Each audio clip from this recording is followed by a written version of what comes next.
It's that time again. It's time for another Saturday night special where we talk about everything rockhounding related. Something a little different tonight. This was generously provided to me by my buddy Curtis, hooking it up. Very sour, very well. I guess it's a sour beer. Interesting, very good. Well, it has been a very, very wet week here. Typically, we're pretty dry. You know, I live in a generally dry place. Well, not with an inch and 3/4 of rain in 48 hours. About that's a lot. That's a lot of rain out here. I know for some of you get dumped on all the time, but out here it just feels dreary. And as somebody who used to live in a very rainy climate, I like the dry. I would almost say that this place is a little too wet for me. I certainly prefer the desert. Which, man, it's just my preference. I don't know. Like, there's places that you go that just kind of call out to you, like Utah is a place that calls out to me. When we're there, it just it feels like home. And I think that's an important thing to try to at least. I know some people don't get to really experience that in life. I mean, not everybody does, but it's something that I think I need to live there at least at some point here in the future. It's just the place for me. Maybe you have a place like that. That for a lot of people, I think it's the beach. A lot of people, they go to the beach and they look out on the ocean and like the vastness of it and all that, and it's like a calling almost. What's that for you? I'm curious. Well, let's talk about this thing. The ultrasonic, the glare on that. How about there? The Ultrasonic Cleaner. I've been playing with this thing some and learning some stuff. I don't think you need to really run an ultrasonic cleaner that long.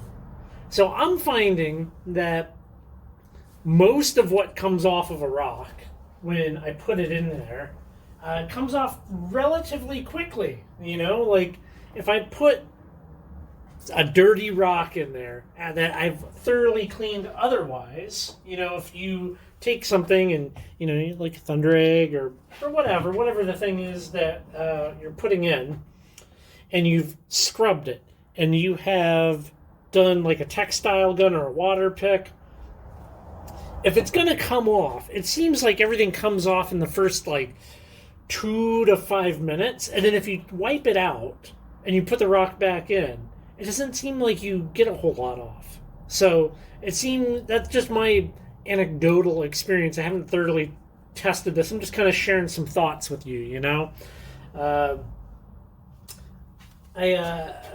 Even really like kind of weird things that maybe you wouldn't necessarily expect to be like cleaning and have a lot of dirt and grime in them. They do. And this works really, really good, especially for cleaning out vesicles in rocks. It works really well. I had the cheaper one, right? So I had the one that was like a $30 one, and then the $60 one. I probably should have like done some side-by-side comparison between them, like, and not straight up returned the other one. But the other one was very lackluster. But so far, I'm quite happy with it. I'm sure there'll be like kind of an update video thing in the future on it. It's a good little tool to have. I don't know if it would work really well for everyone. This is kind of a smaller thing, and they do get expensive as you get bigger.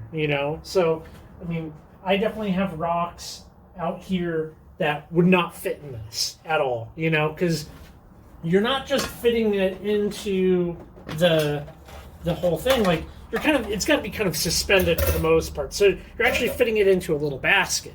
So your rock's got to be that size, and then obviously it's not filling it all the way up. So really, you have a small portion of what they kind of market it as having.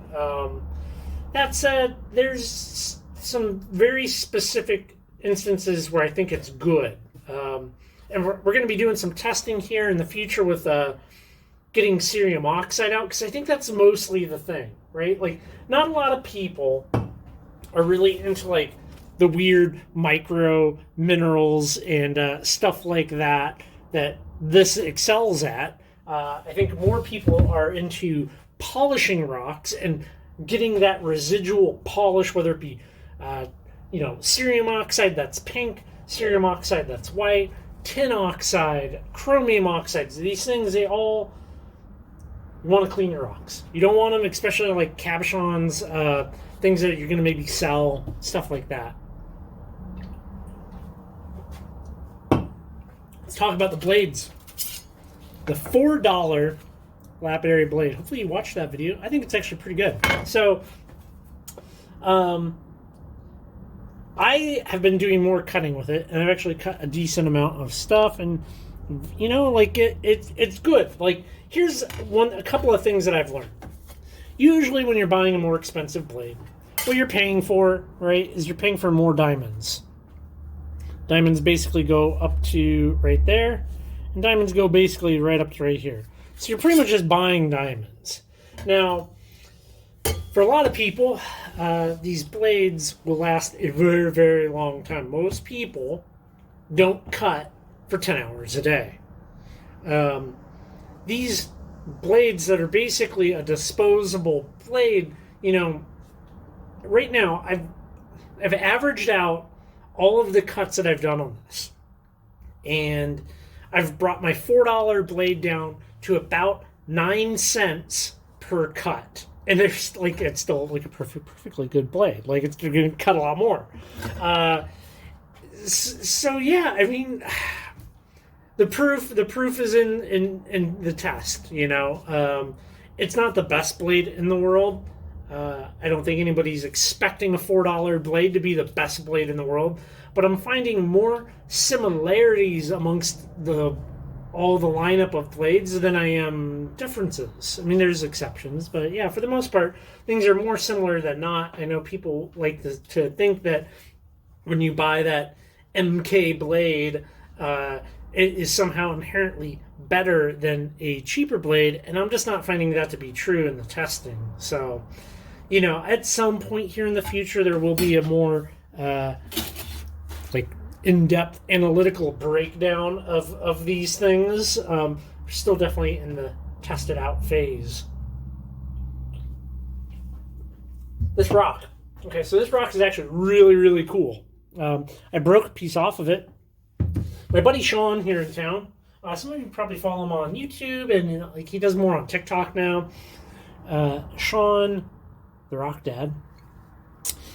Well, he knows me because anything that is just see little sparkles there in those vesicles, that is what you want to look for with a microscope. Now, I have no clue what I'm actually looking at here that I'm about to show you, but these photos right here are pretty good. So much interesting crystallization happening. I basically took the photos, processed them, and generated these finished images, and I'm pleased with them.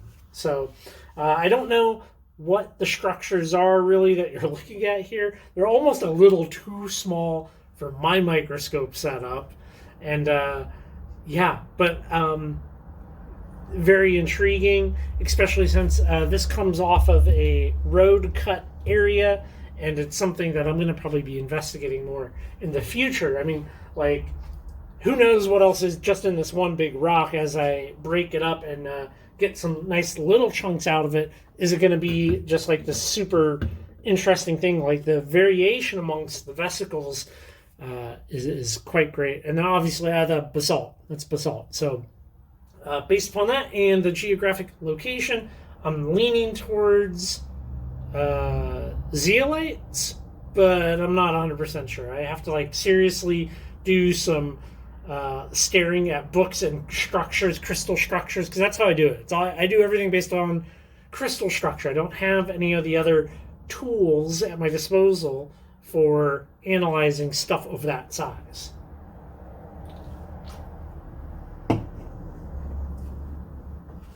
I think going back to the blades real quick, if you go watch that video and go down to the comments, the rebranding of things. A funny story, right?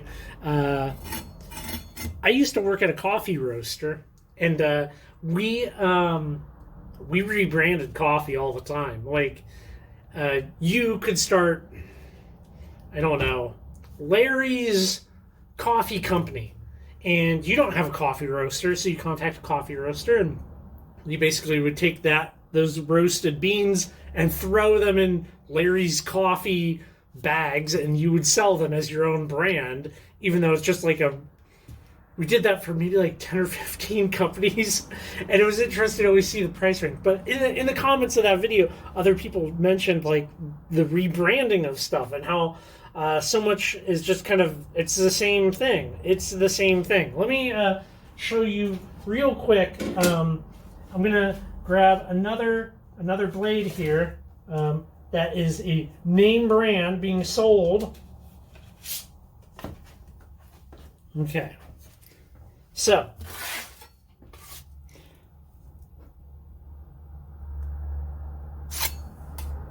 here's the thing.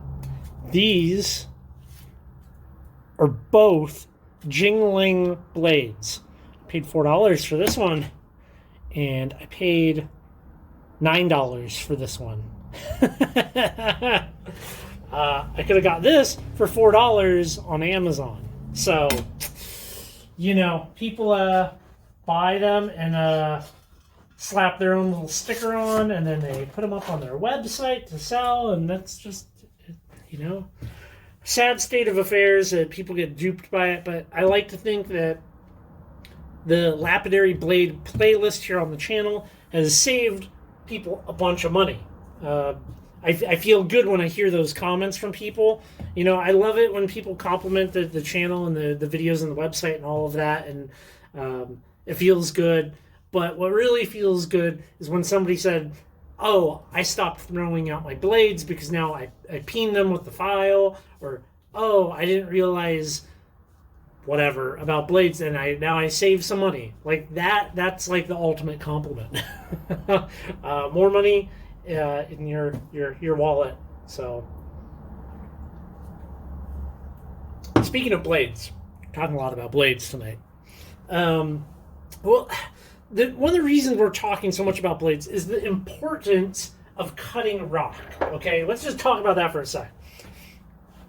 So, as we talk, it is a critical step in learning about rocks and minerals is the cutting of them and figuring out what is good, what it is not good. This is some agate from the Polka Dot down in Oregon. It's a critical step in figuring out what is good and what is not good, how things look, you know, like the variations, right? Outside, inside. The variation amongst cut things is just, obviously, like a Thunder Egg's like a great thing to be like, you know, you look at it and it's like, Thunder Egg. Cut it. You cut it. You got to cut stuff, okay? You don't have to have trim saw blades and slab saws. Like, start with a tile saw. I started with the tile saw. They're better than nothing, but they do leave things to be desired. And that's kind of why we talk so much. I talk so much about the blades here on the channel. This coming week, we'll preview for what's coming. A blade repair video on like anything you've ever seen before. I think it's really good. I think it's a fun video, and I hope that everybody can kind of learn some stuff, and maybe I can save some more money for people in the future. Well, I think we're going to leave this one here. Everybody, thank you so much for being part of the channel, hanging out with me, listening to what I have to say. Drop a thumbs up and a subscribe, and if you're able to, consider becoming a member. Lots of extra fun videos over there on the members side of the channel. You can hit the join button down below, and I'll catch you on the next video.